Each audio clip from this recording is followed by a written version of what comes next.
Chapter 4. Extreme Isolation. Everyone knew that John's journey was a one-way trip. He had become the most crucial figure in humanity's survival, the lone pioneer tasked with laying the foundation for the future. His mission was not merely about survival. It was about securing the path for those who would follow. His efforts marked a critical step toward the ultimate goal, the construction of the generational ships, humanity's last hope. John's first assignment was monumental: to assemble the scattered modules floating in orbit. The basic modular components of what would become the heart of humanity's greatest endeavor, a space station designed to act as an intermediate step toward the final construction of a much more massive facility. A facility that one day would build the interstellar vessels that would carry mankind to new worlds. But he was alone for that task. Completely, utterly alone. The mission ahead would take at least 3 years, if everything went according to plan. He had the necessary resources to survive: food and oxygen for 4 years, a reliable water supply, and an energy system powered by pre-deployed solar panels and high-capacity batteries. His suit could be recharged indefinitely, and for any unforeseen needs, resupply missions from Earth could be arranged. But logistics were not the real challenge. The greatest enemy he would face wasn't the vacuum of space, nor the precarious construction of the station. It was isolation. John's lifeline to humanity was instant quantum communication, that revolutionary discovery that had rendered AI surveillance obsolete.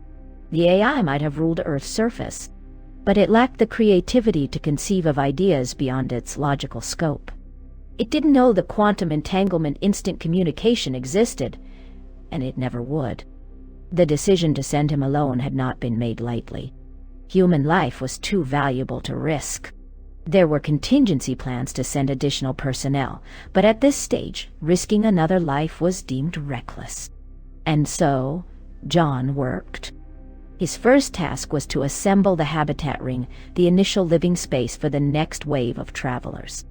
Engineers had meticulously calculated the dimensions so that the station, once fully assembled, would spin at just the right speed to generate a weak artificial gravity, about 10% of Earth's gravity, slightly below that of the Moon. But this was not a long-term solution. It was merely a stepping stone. The ultimate plan involved the construction of a second space station with a much larger ring, where the generational spaceships would be built. This station would generate up to 80% of Earth's gravity, the minimum threshold scientists believed necessary for long-term human survival in space. But the work was painstakingly slow. Upon arrival, John found that only a third of the habitat modules were in place. 200 out of the planned 600. Connecting each module took a full day, and every link had to be meticulously verified to ensure complete insulation, structural integrity, and seamless electrical connectivity. A single mistake could spell catastrophe. There was no room for second chances. Rescue missions were not an option. The 6 central modules, which would serve as the foundation for the station's rotating gravity engine, took even longer to assemble. Each one required an additional day of testing, ensuring they could withstand prolonged centrifugal force without failure. It took John 2 years to complete the initial ring. He communicated with the underground base as frequently as possible to combat his feelings of isolation, but it wasn't enough. At first, the sheer workload kept his mind occupied. There was no time to dwell on loneliness, when every hour was consumed by problem-solving, physical labor, and safety checks. But as time wore on, the silence grew heavier. John missed them. He missed waking up to Emma's warm smile, the way she reached for him in the morning, how her heartbeat felt against his skin. He missed Ellie. His little girl was growing up without him. By now, she was a young woman, and he wasn't there to see it. He wasn't there for her victories, her struggles, her laughter. At first, he tried to hide it. He forced himself to joke, to smile when he spoke to them over comms. But isolation was a slow, creeping poison. It seeped into his bones, into his voice. By the end of the second year, everyone could hear the change. John stopped joking. He spoke less. His responses became robotic, short, efficient, devoid of the warmth that had once been his defining trait. The command team monitored him closely, aware that mental deterioration was as much a threat as a life support failure. But it was Emma who saw it first, before John himself even realized it. She knew he was fading, and she wasn't about to let that happen. She was going to do something about it. Emma stood before the underground council, her heart pounding, her mind unwavering. She had made her decision. Beside her, a team of psychiatrists and psychologists presented their findings, undeniable evidence of John's deteriorating mental state. The report left no room for doubt. Prolonged isolation was taking its toll. And while John remained functional, the signs of depression were growing more pronounced. The council listened in silence, their faces grave. When the presentation concluded, the head of the council finally spoke. We recognize the severity of the situation. What solutions do you propose to mitigate this mental strain? Emma took a deep breath and stepped forward. Her voice was clear, resolute, unshakable. The solution is simple. I'm going to him. The room erupted. Voices clashed in alarmed whispers and outright protests. Some council members stood, exclaiming their disbelief. Others shook their heads in silent refusal. We are not risking another life unless we have proof that John is incapable of performing his duties, one of them argued. Emma remained firm. I know my husband, she declared, her voice slicing through the commotion.